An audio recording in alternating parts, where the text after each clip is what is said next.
नमस्कार दोस्तों, आप सभी को फिर से स्वागत है हमारे चैनल पे। और हम पिछले क्लास में डिस्कशन कर चुके हैं बहुत सारे इवेंट वगैरह सब कुछ। और कल सेलिब्रेट हुआ था 75th रिपब्लिक डे। तो आज उसके लिहाज से थोड़ा कुछ डिस्कशन करेंगे जो करेंट इवेंट। और चलते हैं आज का जो करेंट इवेंट क्या है रिपब्लिक डे के हिसाब से। तो हम इंडिया सेलिब्रेट किया है 75th republic day on January 26। तो उसका जो इम्पोर्टेंस न्यूज़ बन जाता है उसको डिस्कशन करेंगे। तो 75th republic day, constitution of India came into effect on 26 जनवरी 1950 को। 26 जनवरी 1950 को कॉन्स्टिट्यूशन इफेक्ट हुआ, तब से लागू हुआ है, तब से सेलिब्रेट हम कर रहे हैं रिपब्लिक डे।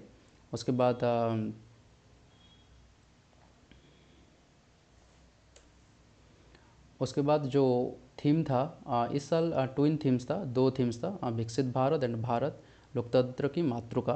मातृका मतलब मातृशक्ति।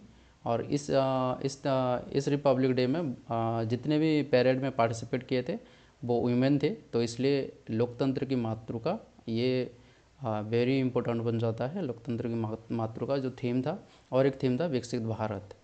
और chief guest French president Emmanuel Macron. तो एग्जामिनर डाल ही देता है चीफ गेस्ट कौन था। तो इस time French president Emmanuel Macron थे। उसके बाद president Droupadi Murmu approve 277 gallantry awards on the eve of the 75th republic day. तो गैलेंटरी अवार्ड ईयर में दो बार डिक्लेयर होता है, वो रिपब्लिक डे में और इंडिपेंडेंट डे में। तो 277 गैलेंटरी अवार्ड डिक्लेयर किया गया है। और ये रहा गैलेंटरी अवार्ड, जो परमवीर चक्र, महावीर चक्र और वीर चक्र। उसके बाद अशोक चक्र, कीर्ति चक्र और शौर्य चक्र। ये हाईएस्ट जो गैलेंटरी अवार्ड होता है, ये हाईएस्ट गैलेंटरी अवार्ड होता है। और ये जो ऊपर का तीन देख रहे हैं ये वार टाइम में दिया जाता है। और नीचे का जो तीन अवार्ड है वो पीस टाइम में दिया जाता है, मतलब जिस टाइम वार नहीं हो रहा होता है उसी टाइम जो अच्छा काम किए किए होते हैं जो डिफेंस में, वो लोग डिफेंस में या फिर जो लोग वीरता का काम दिखाए होते हैं वो लोग को दिया जाता है। तो उनका रैंक भी है। ये जो छः आप हाईएस्ट गैलेंट्री अवार्ड देख रहे हैं तो इसका रैंक भी है। ऊपर का तीन जो है ये वार टाइम में, और नीचे का जो तीन टाइम है ये पीस टाइम में दिया जाता है।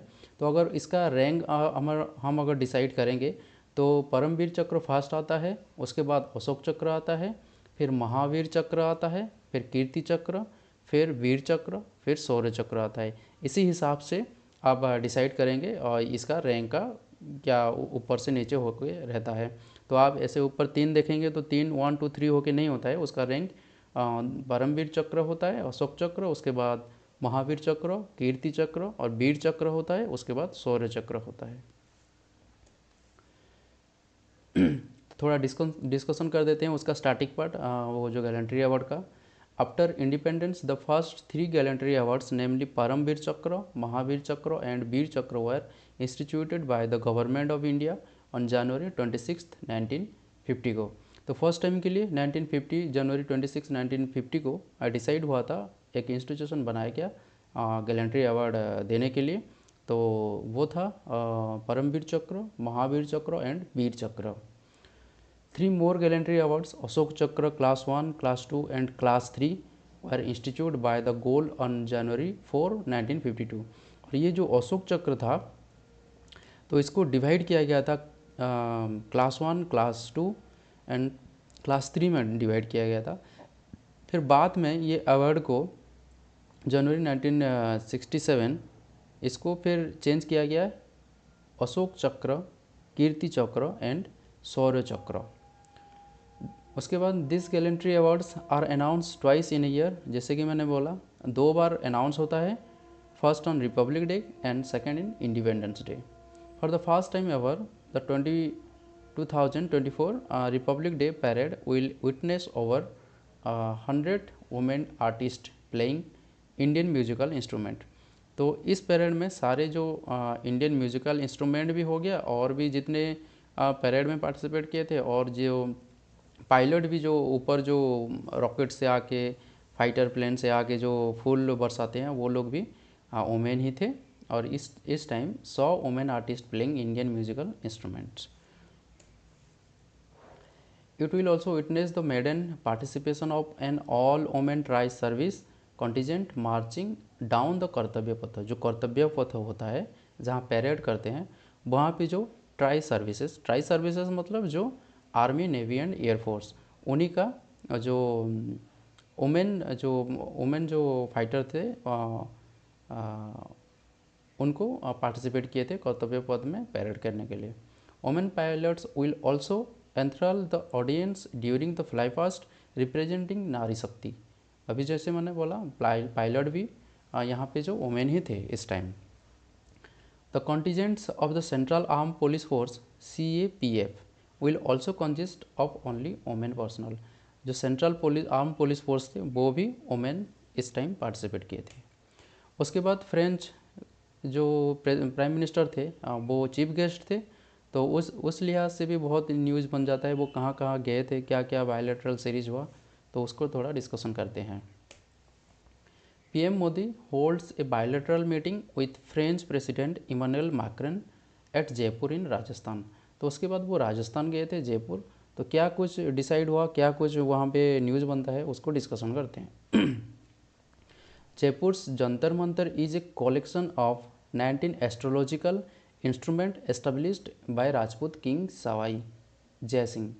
Rajput king Sawai Jai Singh second the city's founder. जो जंतर मंतर को बनाया गया था वो है सवाई जय सिंह सेकेंड। सवाई मतलब किंग होता है, वहाँ पे एक टाइटल दिया गया है, वो है। 19 एस्ट्रोलॉजिकल इंस्ट्रूमेंट वहाँ पे जंतर मंतर पे है।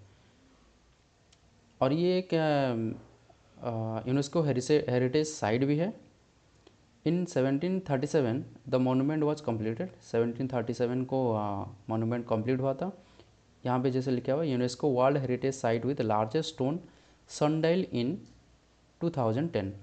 और जो वर्ल्ड का जो लार्जेस्ट सनडाइल मतलब जो सूर्य किरण पड़ते ही हम एक बहुत बड़ा सा एक वहाँ पे जो एस्ट्रोलॉजिकल इंस्ट्रूमेंट बनाया गया है जहाँ के टाइम पता चलता है। ऐसे ही उड़ीसा में कोणार्क का जो चक्र होता है वहाँ पे भी टाइम पता चलता है। ऐसे स्टोन सनडाइल बनाया गया है इन 2010 को। और उसके बाद फिर अमर फोर्ट, ये इंपॉर्टेंट हो जाता है। अमर फोर्ट पर गए। It is located in Amer Rajasthan में लोकेटेड है। It was build in 1592 by Raja Mansingh के द्वारा 1592 में बनाया गया है। It is known for its large ramparts and series of gates and cobbled paths. It was declared a UNESCO heritage site as part of the Group Hill Fort of Rajasthan in 2013. और जो group hills forts of Rajasthan in 2013 में, group हिल मतलब एक ही हिल में 6 fort है, तो इसलिए group hills fort of Rajasthan in 2013 कहा गया है। और ये रहा जंतर मंतर जयपुर का। यहाँ पे जो ये देख रहे हैं वो एस्ट्रोलॉजिकल इंस्ट्रूमेंट है ये सारे। और ये है आमेर फोर्ट राजस्थान का है। यहाँ पे इमानुएल मैक्रॉन और PM मोदी गए थे। उसके बाद और एक प्रोजेक्ट देख लेते हैं। PM inaugurates and lays foundation stone for development projects worth over 19,100 crore in Bulandshahr Uttar Pradesh. Rajasthan के बाद PM उत्तर प्रदेश गए और एक ले फाउंडेशन स्टोन को डेवलपमेंट प्रोजेक्ट वर्थ 19,100 करोड़ का एक ले फाउंडेशन स्टोन को इनाग्रेट किए। उसको थोड़ा डिस्कशन करते हैं। Dedicates 173 kilometre long double line electrified section between new Khurja new Rewari on dedicated freight corridor. ये जो डेडिकेटेड फ्रेट कॉरिडोर इनाग्रेट किए थे, ये 173 kilometre long double line electrified section था जो कि न्यू खजुराहो से न्यू रिवारी तक था। This new dedicated freight corridor section is important as it establishes crucial connectivity between the western and eastern DFC। जो डेडिकेटेड फ्रेट कॉरिडोर, थोड़ा मैप से हम डिस्कशन कर देते हैं। ये था ईस्टर्न कॉरिडोर और ये था वेस्टर्न कॉरिडोर। और ये था रेवाड़ी। यहाँ से खुजरा से रेवाड़ी जो ये इलेक्ट्रीफाई ये इनागोरेट किए थे, हम जैसे देख पा रहे हैं ये इनागोरेट किए थे। उसके बाद it has 1 kilometre long double line rail tunnel with high range electrification which is the first of its kind in the world. और ये जो लाइन जो यहाँ पे हम देख रहे हैं कि वेस्टर्न एंड ईस्टर्न में जो डेडिकेटेड फ्रेट कॉरिडोर, यहाँ पे डबल लाइन का ऊपर और नीचे होके लाइन है, और ये वर्ल्ड का फर्स्ट टनल है, ऐसा इस टाइप का बनाया गया है। This tunnel is designed to seamlessly operate double stack, जो डबल स्टैक मैंने बोला अभी, कंटेनर ट्रेन, और ये कंटेनर ट्रेन ही जाएगा, पैसेंजर नहीं जाएंगे। और ये जो डेडिकेटेड फ्रेट कॉरिडोर, इसका मतलब ये है कि यहाँ पे कोई पैसेंजर, ये कॉरिडोर में पैसेंजर कोई ट्रैवल नहीं होगा, यहाँ पे बस मालगाड़ी ही ट्रैवल होगा, तो इसलिए इसको डेडिकेटेड फ्रेट कॉरिडोर कहा गया है। और उसका मैप ये है, ये जो रेड लाइन देख रहे हैं ये ईस्ट कॉरिडोर है और ये वेस्टर्न कॉरिडोर, और ये ईस्ट कॉरिडोर अभी कंटिन्यू है, चल रहा है, अभी वर्किंग पे है, और ये काम चल रहा है इसका जो वेस्टर्न कॉरिडोर है। तो आज का सेशन आप लोगों को कैसा लगा ज़रूर बताइए, और चैनल को ज़रूर सब्सक्राइब कर दीजिए ताकि बहुत सारे लोग यहाँ पे जुड़ सकें चैनल पे। और आप लोग ज़रूर फीडबैक दीजिए आज का क्लास कैसा था, और जो लोग चैनल को आज ही पहुँचे हैं तो ज़रूर सब्सक्राइब कर दीजिए। और डिस्क्रिप्शन पे टेलीग्राम चैनल भी है और इंस्टाग्राम भी है, उसको ज़रूर फॉलो कर दीजिए ताकि बहुत सारी इन्फॉर्मेशन वहाँ से भी मिल पाए, और आप लोग PDF भी इसका आप लोग वहाँ से ही उसको एक्सेस कर सकते हैं। तो आज के लिए इतना ही, थैंक यू।